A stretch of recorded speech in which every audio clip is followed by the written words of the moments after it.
আলোটা অনেক কম।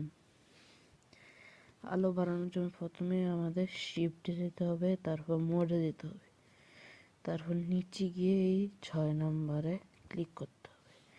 এখানে লেখা লাইট, এটা চাপ দিলে লাইটে যাবে। এটা এখানে লেখা আছে ডার্ক, এখানে চাপ দিলে ডার্ক হবে। এখানে চাপ দিতে হবে, আস্তে আস্তে এটা পুরো ডার্ক হয়ে যাবে।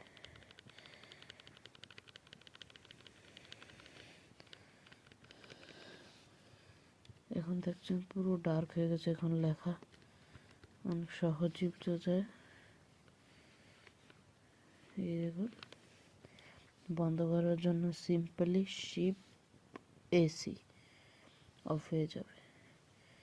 এবং এটা চুলা, এটা কাজ করে না, আপনাদের বলে দিই আগে। তো আপনারা সবাই লাইক করে দিবেন, সাবস্ক্রাইব করে দিবেন, একটা করে শেয়ার করে দিবেন।